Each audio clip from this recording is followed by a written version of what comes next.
Shalom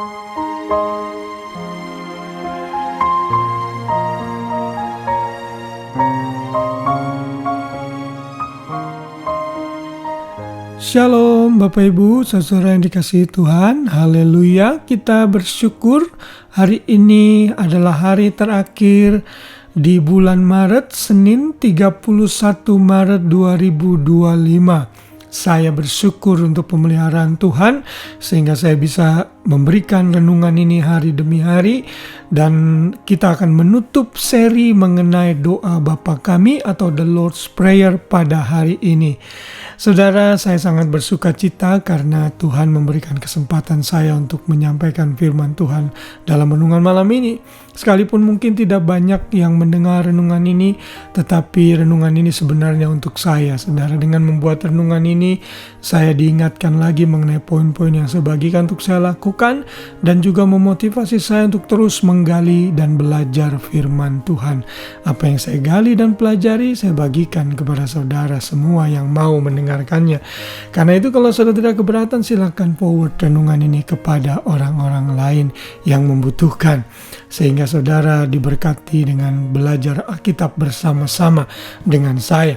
Dan hari ini renungan malam mengenai doa Bapa Kami ini saya tutup dengan judul Tuhan Maha Tahu Mengapa Berdoa. Ini tentunya menjadi pertanyaan banyak orang dan juga mungkin pertanyaan saudara semua. Kalau memang Tuhan itu berdaulat dan Dia berhak melakukan apa saja, toh Dia Tuhan Maha Tahu sebelum kita meminta, toh Dia sudah tahu. Kenapa kita harus berdoa? Saudara, kita akan menemukan jawabannya. Kita akan membaca dulu satu ayat hafalan hari ini, yaitu Kolose 4 ayat 2 yang berbunyi demikian: bertekunlah dalam doa, dalam pada itu berjaga-jagalah sambil mengucap syukur. Saudara, sekali lagi Alkitab menyatakan agar kita bertekun dalam doa. Artinya doa itu adalah perintah Tuhan yang harus kita lakukan.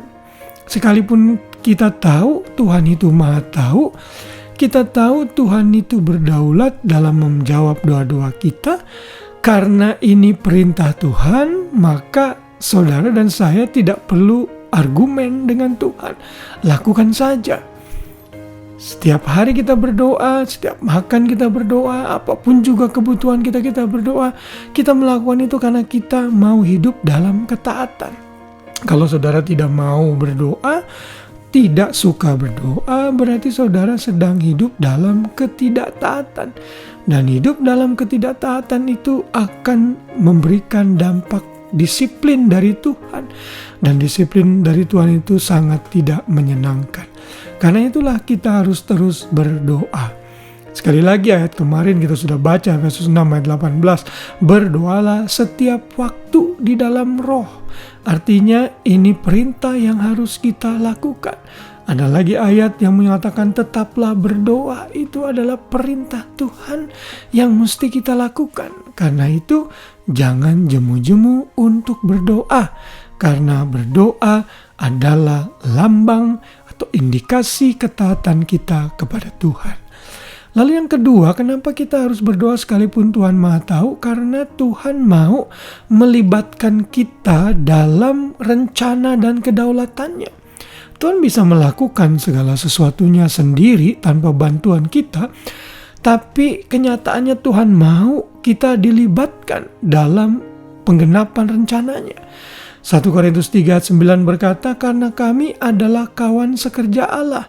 Kamu adalah ladang Allah, bangunan Allah.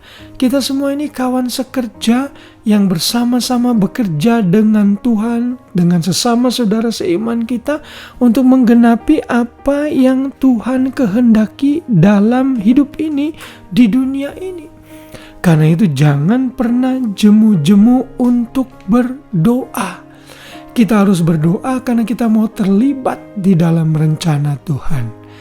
Dan kalau kita tetap berdoa, alasan yang lain mengapa kita harus berdoa terus, sekalipun Tuhan Maha Tahu, saat Tuhan menjawab doa kita, maka kita ada berkat yang kita akan terima.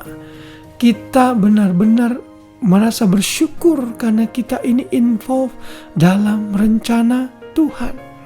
1 Korintus 3, 7-8 berkata, karena itu yang penting bukanlah yang menanam atau yang menyiram, melainkan Allah yang memberi pertumbuhan. Baik yang menanam maupun yang menyiram adalah sama, dan masing-masing akan menerima upahnya sesuai dengan pekerjaannya sendiri. Saudara, katakanlah saudara sedang berdoa untuk seorang yang bernama Wahyu misalnya. Saudara berdoa bertahun-tahun untuk Wahyu akan diselamatkan.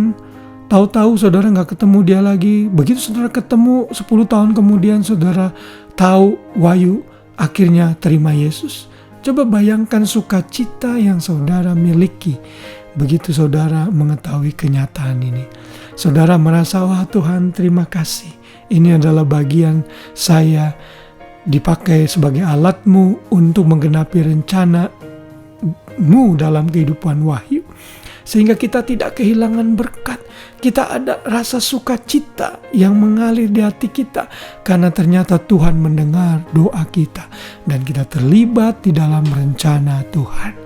Inilah pentingnya kita mengerti mengenai dimensi doa ini. Dan hari ini kita belajar lagi, sekalipun Tuhan Maha tahu, tetap kita harus berdoa. Karena dengan kita berdoa, kita sedang hidup dalam ketaatan. Kita mau terlibat dalam rencana Tuhan, dan kita tidak mau kehilangan berkat, sukacita, dan damai sejahtera dan upah saat kita berdoa untuk rencana Tuhan digenapi dalam hidup kita dan hal-hal yang lainnya. Haleluya, kiranya renungan malam seluruh bulan Maret ini yang mengajarkan kita mengenai doa Bapa kami, dimensi doa, pola doa, memberkati kita semua. Dan biar saudara makin menjadi orang-orang yang cinta Tuhan, cinta berdoa, cinta firman Tuhan. Selamat malam, selamat beristirahat. Tuhan memberkati kita semua. Shalom.